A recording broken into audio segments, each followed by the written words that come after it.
Assalamualaikum warahmatullahi wabarakatuh, sahabat beriman. Banyak sekali kisah sahabat Nabi berperang untuk melawan kaum kafir Quraisy.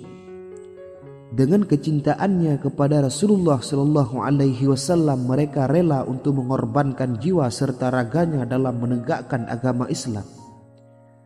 Karena memang pada zaman Rasulullah sallallahu alaihi wasallam banyak sekali terjadi hambatan dan rintangan dari kaum kafir Quraisy dalam menghalangi dakwah Rasulullah sallallahu alaihi wasallam. Bahkan tidak sedikit kaum kafir Quraisy yang ingin membunuh Rasulullah sallallahu alaihi wasallam. Hal inilah yang memicu terjadinya peperangan kaum muslimin dengan kaum kafir Quraisy. Terlebih berbagai macam siksaan dan penderitaan dilakukan oleh kaum kafir Quraisy terhadap kaum muslimin. Dengan segala keteguhan hatinya, banyak kaum muslimin yang harus rela menanggung penderitaan tersebut. Dengan demikian, berbagai macam perang melawan kaum kafir tidak terelakkan lagi. Nah, berikut sudah kami rangkum dalam pembahasan kisah sahabat Nabi yang berjuang di jalan Allah. Banyak sekali kisah sahabat Nabi yang selalu setia menemani Rasulullah sallallahu alaihi wasallam dalam medan pertempuran. Salah satunya adalah Al-Barra bin Malik. Kisah sahabat Nabi yang pertama dalam medan pertempuran yaitu Al-Barra bin Malik, di mana ia merupakan saudara dari Anas bin Malik. Ia terbilang memiliki tubuh yang kurus dengan kulit legam. Walaupun begitu, semangat dan kegigihannya dalam membela agama Islam patut kita teladani. Bagaimana tidak, ia mampu menewaskan ratusan orang kafir selama berperang, bahkan 1 lawan 100 ia mampu mengatasinya. Ketika masa pemerintahan Abu Bakar As-Siddiq, terdapat sebuah peperangan yaitu Perang Yamamah, di mana perang ini melawan pasukan dari Musailamah Al-Kadzdzab. Dan pada saat itulah ia menunjukkan kepahlawanannya dalam medan pertempuran, di mana ia mendapatkan perintah dari Khalid bin Walid untuk menggerakkan semua kaum Ansar. Mendengar perintah tersebut, ia langsung berteriak dengan lantang kepada kaumnya bahwa kalian tidak boleh lagi kembali ke Madinah, karena tidak ada Madinah lagi setelah hari ini.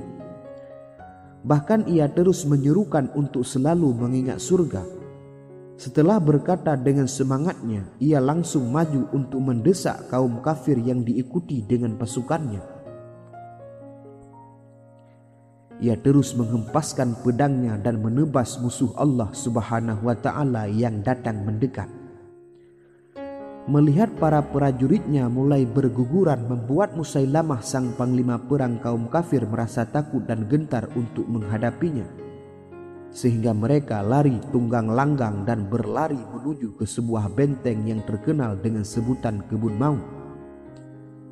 Kebun Maut inilah yang menjadi benteng terakhir dari pasukan kaum kafir, di mana benteng ini memiliki pagar yang tinggi dan kokoh. Karena ketakutan, pasukan kafir mengunci gerbang benteng tersebut dengan sangat rapat. Dan dari atas benteng mereka melakukan serangan dengan menghujami anak panah. Keadaan tersebut sedikit membuat kaum muslimin kebingungan. Namun Al-Barra memiliki ide untuk mengangkat tubuhnya dan melindungi menggunakan perisai dari panah. Ia meminta kaumnya untuk melemparkan ke dalam benteng musuh. Bahkan ia berseru siap mati syahid demi membukakan gerbang untuk pasukannya. Dan dalam sekejap, tubuhnya berhasil masuk ke dalam benteng musuh. Ia pun berhasil membukakan pintu gerbang, sehingga pasukan kaum muslimin membanjiri untuk masuk ke dalam benteng tersebut. Akhirnya lebih dari 20.000 pasukan kaum kafir tewas, termasuk panglima mereka yaitu Musailamah Al-Kadzdzab. Jasa Al-Barra dalam perang ini begitu besar dan ia harus rela menanggung rasa sakitnya. Bahkan lebih dari sebulan ia harus dirawat akibat luka-luka yang didapatkannya. Dan akhirnya ia sembuh kembali. Padahal Al-Barra menginginkan sekali untuk bisa mati syahid. Dan sejak saat itulah ia terus ikut dalam berperang. Dan pada saat perang Tustar melawan Persia, ia tidak mau ketinggalan untuk ikut berperang.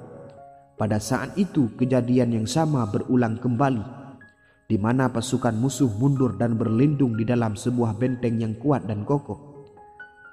Walaupun kaum muslimin berhasil mengepung benteng tersebut, namun kaum Persia melancarkan berbagai serangan dengan penggait besi yang panas.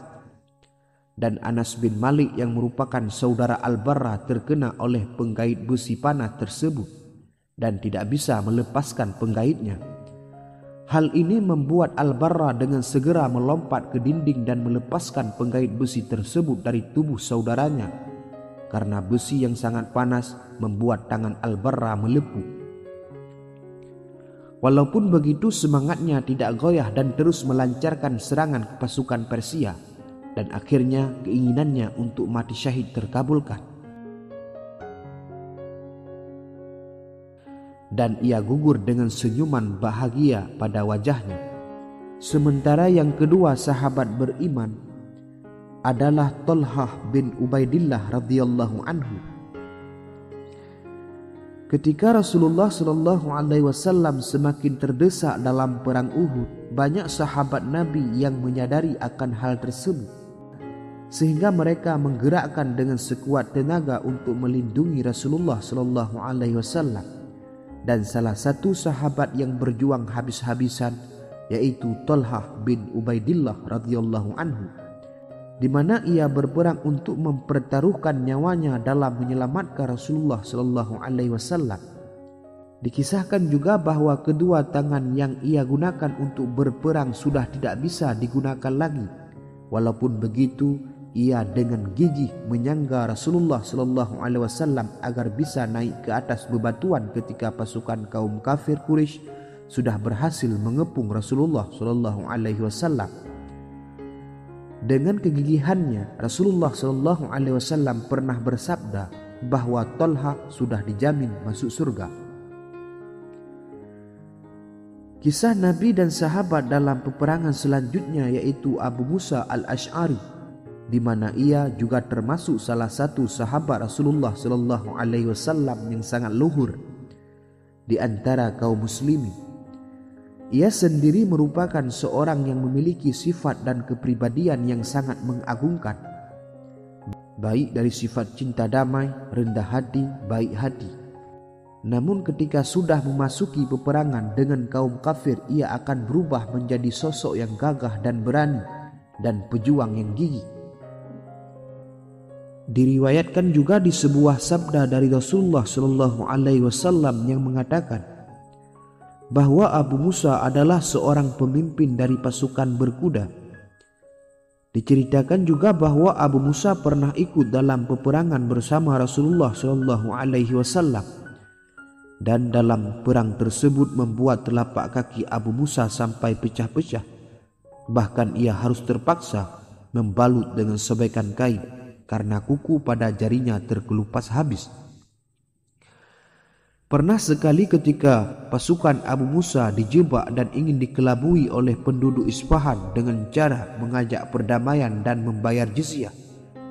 Namun di balik itu semua hanyalah sebuah siasat semata dari kaum kafir untuk mempersiapkan serangan selanjutnya kepada kaum muslimin. Namun Abu Musa berhasil mencium kebusukan mereka dengan mengajak perdamaian yang tidak tulus. Dengan mengetahui siasat tersebut, Abu Musa langsung mempersiapkan pasukan untuk selalu bersiap dengan siaga jika terjadi pertempuran kembali. Dan ketika mereka melancarkan serangan kembali pada kaum muslimin, maka Abu Musa dan pasukannya sudah tidak terkejut lagi. Dan dengan mudah Abu Musa serta pasukan kaum muslimin berhasil memenangkan perang. Bahkan Abu Musa memenangkan perang tersebut tidak sampai dengan setengah hari saja.